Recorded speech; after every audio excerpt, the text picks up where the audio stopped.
My project is on mainstreaming the mentally disabled into classrooms. Mainstreaming is the practice of educating students with special needs in regular classes during specific time periods based on their skills. Mainstreaming applies to teaching handicapped children in standard classrooms with non-handicapped children to the fullest degree possible. Such students may have orthopedic, intellectual, emotional, or visual difficulties or handicaps associated with hearing or learning. The practice is also called inclusion. Not everyone agrees that students with disabilities should be mainstreamed into the everyday classroom setting. Many people think it leaves many teachers without the resources, training, and other support necessary to teach students with disabilities or certain special needs into the classroom. Since this is happening, the disabled children are not getting the maximum attention they might need to excel, and the regular student's education is being interrupted or not being brought out to its fullest potential. By increasing the variety of ability levels in the classroom throughout inclusion, teachers are obligated to direct excessive attention to the disabled kids. This means decreasing the time and energy going towards the rest of the non-disabled students in the classroom. The variety of abilities is just too much for one teacher to teach to the whole class while giving them the correct attention they need. This leads to academic guidelines not being met in the mainstream classrooms. Some parents of children with disabilities and others have serious doubts in inclusive educational practices that could take place in an educational setting. Their concerns and worries come from their struggles to get appropriate educational services from their children and those of others. The parents of these children are concerned that with the inclusive educational practices being implemented, there will be a great loss in the amount of supportive one-to-one feedback between teachers and their children. The programming for the children will also be watered down in an overall stance because of the children with special needs being more evasive throughout campuses.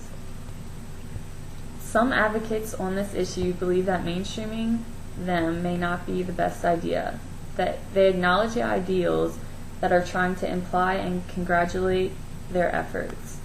However, they remain skeptical that the present overall attitudes of the school teachers with mainstreaming the disabled is adequate.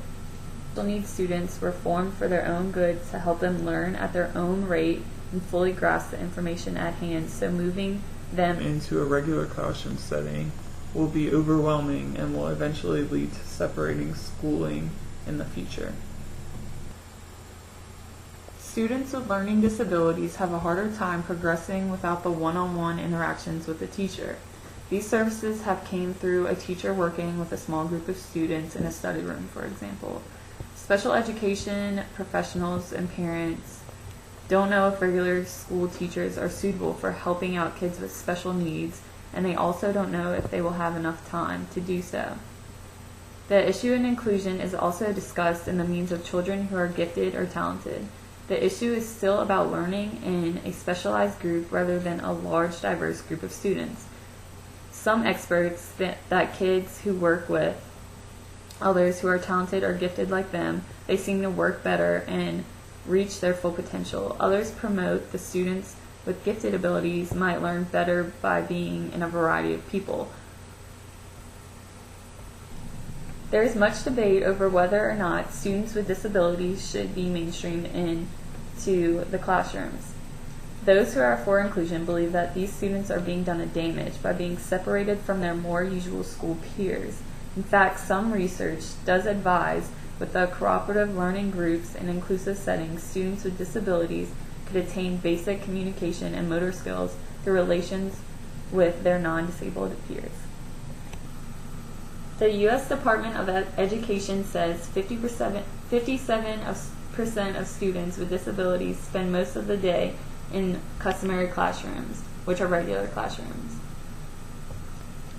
I personally think that students should not be mainstreamed into the regular classroom, but they should be mainstreamed into extracurricular activities like sports, lunch, PE, the regular music classrooms that they have at school.